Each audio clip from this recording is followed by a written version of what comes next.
আশা কৰ্মী হিচাপে আৰু চুমনি দিছে আৰু যোৱাকালি হৈ যোৱা যি পূৰ্ণ পৰ্যায়ৰ প্ৰতিনিধি সভাত আমাৰ পৰ্যবেক্ষক উপস্থিত থকাৰ লগতে আমাৰ জিলা সমিতিৰ সভাপতি সম্পাদক আৰু আমাৰ কেন্দ্ৰীয় সমিতিৰ ক্ৰীড়া সম্পাদক আৰু বিশেষ গণ্যমান্য আৰ্চাৰ শুভাকাংক্ষীসকলে উপস্থিত থকাত এই সমিতিখন গঠন কৰিবলৈ আগবঢ়া হৈছিলে। কিন্তু এই সমিতিখন স্থগিত থকাৰ ঘোষণা কৰিলে আমাৰ পৰ্যবেক্ষক মহোদয়। তাৰ স্বত্বেও আমাৰ ডাংৰি উপশাখাৰ দীপ সাহু তেখেতে সামাজিক মাধ্যমত ফেচবুকত তেখেতে যি তেখেতসকলে পৰ্যবেক্ষকে পেনেল আকাৰে সভাপতি সম্পাদকে নিৰ্বাচন কৰিছিলে, এই সভাপতি সম্পাদকৰ পেনেল আকাৰটো আমি যেতিয়া বিৰোধ কৰিলোঁ, তেতিয়া এই উপশাখাটো এই সমিতিখন গ্ৰহণ কৰা নহ'ব বুলি আমি পৰ্যবেক্ষক যেতিয়া ক'লোঁ, তেখেতে স্থগিত কথা হোৱাৰ স্বত্বেও কি ভিত্তিত দীপ সাহু বোলা এই যি আৰ্চাৰ বিষয়ববীয়া তেখেতে কি ভিত্তিত সামাজিক মাধ্যমত প্ৰচাৰ কৰিলে তাৰ প্ৰতি আমি ধিক্কাৰ জনাইছোঁ।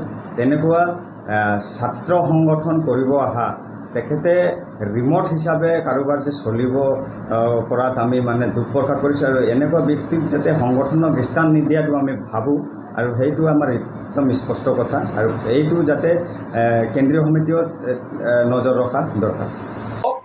সম্পাদকৰ দায়িত্ব নিয়োজিত কৰিছে, কিন্তু আমি যাক বিচাৰিছোঁ আমি কোৱা নাই তেখেতক দিবই লাগে বুলি। আমি বিচাৰিছোঁ যিজন উপযুক্ত তেখেতক আমি বিচাৰিছোঁ, কিন্তু আমি যে তাক দিবই লাগিব সেইটো কোৱা নাই। কিন্তু তেখেতসকলে আমাক দৰ্শাই দিয়ক, কাৰণ দৰ্শাই দিয়ক যে তেখেত উপযুক্ত আৰু তেখেত উপযুক্ত বুলি। কিন্তু তেখেতসকল সেইবোৰ আমাক অমান্য কৰি, আমাক সেৱা প্ৰতিপন্ন কৰি তেখেতসকল একনায়কত্ববাদ, হয়তো তেখেতসকলৰ মানে ওপৰৱালাৰ হাত আছে বুলি ক'ব পাৰিম।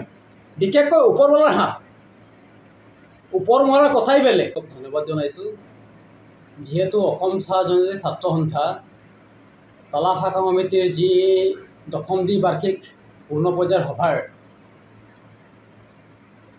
কেন্দ্ৰীয় সমিতিয়ে যি নীতি নিৰ্দেশনা জাৰি কৰিছিলে, সেই নীতি নিৰ্দেশনা জাৰি কৰাৰ স্বত্তে তেখেতসকলে এজন পৰ্যবেক্ষক পঠাইছিলে। সেই পৰ্যবেক্ষক মহোদয়ে শ্ৰদ্ধাৰ ৰমেশ বাস্কে ডাঙৰীয়াৰ উপস্থিতিত যিখন তালা ভাষা সমিতিৰ দশম দ্বিবাৰ্ষিক পূৰ্ণ পৰ্যায়ৰ প্ৰতিনিধি সভা যোৱাকালি তালাবিস্থিত বিভাগ ভৱনত অনুষ্ঠিত হৈছিল, তাত কিন্তু আমি এটা বস্তু লক্ষ্য কৰিলোঁ, অসম চাহ জনজাতি ছাত্ৰ সন্থাৰ কেন্দ্ৰীয় সমিতিয়ে যিগৰাকী পৰ্যবেক্ষক পঠাইছিলে সন্মানীয় ৰমেশ বাস্কে ডাঙৰীয়াৰ, তেখেতৰ ছত্ৰছায়াত কিন্তু একনায়কত্ববাদ আমি দেখিবলৈ পালোঁ,